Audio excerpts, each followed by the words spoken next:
Hello friends, welcome back to my YouTube channel. इस video में हम पढ़ने वाले हैं इलेक्ट्रिक डाइपोल क्या होता है और क्या होता है इलेक्ट्रिक डाइपोल मूवमेंट। तो इससे पहले जो हमने चैप्टर में पढ़ा है उसका फटाफट से एकदम क्विक रिवीजन कर लेते हैं ताकि आने वाली जो रामायण है वो हमें आसानी से समझ आ सके। और वीडियो को स्किप बिल्कुल भी मत कीजिएगा गाइस, क्योंकि बहुत इंटरेस्टिंग टॉपिक होने वाला है। सबसे पहले चैप्टर की स्टार्टिंग में हमने पढ़ा है इलेक्ट्रिक चार्ज। इलेक्ट्रिक चार्ज क्या होता है? किसी भी मैटर की एक फंडामेंटल प्रॉपर्टी होती है जो दो टाइप की होती है, पॉजिटिव और नेगेटिव, है ना गाइस। यहाँ तक बात क्लियर है। उसकी यूनिट होती है कूलाम और इसे हम क्यू से डिनोट करते हैं। क्लियर। अब आता है हमारा कूलाम लॉ। कूलाम लॉ में क्या था? कूलाम जी ने लॉ दिया था। उन्होंने कहा था कि कोई भी दो हमारे पास पॉइंट चार्जेस हैं, लेट से Q1 एंड Q2, तो उनके बीच में कुछ डिस्टेंस होगी, वो डिस्टेंस होती है R, और उन दोनों के बीच में एक फोर्स ऑफ अट्रैक्शन होगा और रिपल्सन भी हो सकता है। इनकी एक फोर्स होगा जो डायरेक्टली प्रोपोर्शनल होगा इनके मैग्नीट्यूड के प्रोडक्ट के और इनवर्सली प्रोपोर्शनल होगा डिस्टेंस के स्क्वायर के। यानी कि जो फोर्स होगा वो डायरेक्टली प्रोपोर्शनल होगा Q1 Q2 और इनवर्सली प्रोपोर्शनल होगा R स्क्वायर के। प्रोपोर्शनल हटाएंगे तो हम कांस्टेंट लगाएंगे यहाँ पर K, जिसे हम कूलाम्स कांस्टेंट कहते हैं। उसके बाद हमने पढ़ा था इलेक्ट्रिक फील्ड क्या होता है। फील्ड यानी कि एरिया, भाई का एरिया है ना, वही। हाँ, तो इलेक्ट्रिक फील्ड क्या होता है? किसी भी इलेक्ट्रिक चार्ज के द्वारा जो एक फोर्स एक्सपीरियंस किया जा रहा है, यानी कि उस इलेक्ट्रिक फील्ड में वो एक प्रकार की फोर्स का अनुभव करेगा, तो वही क्या होती है? इलेक्ट्रिक फील्ड होती है। उसके बाद हमने पढ़ा है इलेक्ट्रिक फ्लक्स क्या होता है। फ्लक्स का मतलब होता है फ्लो। तो इलेक्ट्रिक फ्लक्स ये बताता है कि किसी भी सरफेस से कितनी इलेक्ट्रिक फील्ड लाइंस क्रॉस हो सकती हैं। यहाँ तक भी बात क्लियर है। चलो आगे बढ़ते हैं।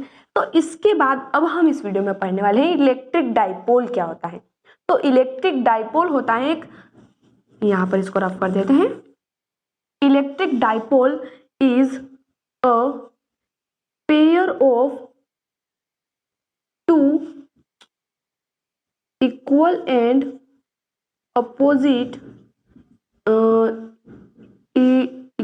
यहाँ पे आ जाते हैं ना। Electric dipole is a pair of two equal and opposite charges separated by a distance 2a। यानी कि ये एक ऐसा सिस्टम होता है दो पार्टिकल्स के पेयर का, दो चार्ज, जो दो पॉइंट चार्ज होते हैं उनका एक ऐसा पेयर होता है जिनके बीच की डिस्टेंस क्या होती है? 2a होती है। यानी कि वो 2a डिस्टेंस से सेपरेटेड है। मान लीजिए हमारे पास यहाँ पर एक चार्ज है Q1 और यहाँ पर है Q2, तो उनके बीच की कुछ डिस्टेंस होगी। वैसे तो जनरली हम डिस्टेंस को R या D या S से रिप्रेजेंट करते हैं, लेकिन इसमें हम 2a इसको मान रहे हैं। हमने नहीं माना है, हमारी एनसीईआरटी बुक में भी ये दे रखा है। क्यों? क्योंकि आगे जब हम डेरिवेशन करेंगे तो डिस्टेंस का हमें हाफ लेना पड़ेगा, और अगर a लेंगे तो a/2, तो वो कैलकुलेशन बहुत ज्यादा कॉम्प्लेक्स हो जाएगी। तो कैलकुलेशन कॉम्प्लेक्स ना हो इसलिए हम इस डिस्टेंस को 2a लेते हैं। तो यहाँ तक बात क्लियर है। इलेक्ट्रिक डाइपोल होती हैं और उस एक सिस्टम होता है, is a pair of two equal and opposite charges. Equal and opposite होंगे, मैग्नीट्यूड तो इक्वल होगा लेकिन डायरेक्शन क्या होगी? अपोजिट होगी, यानी कि पॉजिटिव और नेगेटिव होंगे। Charge separated by distance 2a।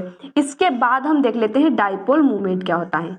Dipole movement क्या होता है? अब देखिए, मूवमेंट होगा तो किसी चीज का तो मूवमेंट होगा ना गाइस, तो वो मूवमेंट होगा इलेक्ट्रिक डाइपोल का। तो जो डाइपोल मूवमेंट होता है वो इलेक्ट्रिक डाइपोल का क्या होता है? मूवमेंट होता है।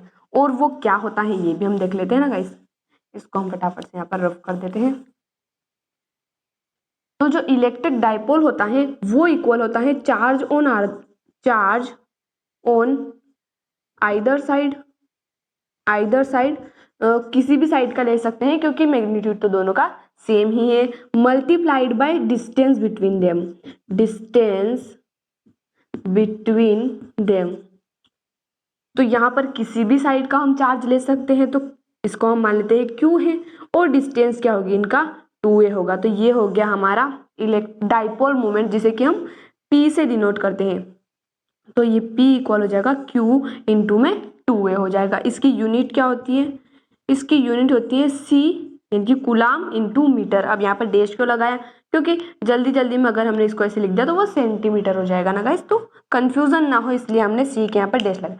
तो आई होप गाइस यहाँ तक आपको वीडियो पसंद आया होगा। मिलते हैं अगले वीडियो में नए टॉपिक के साथ। धन्यवाद।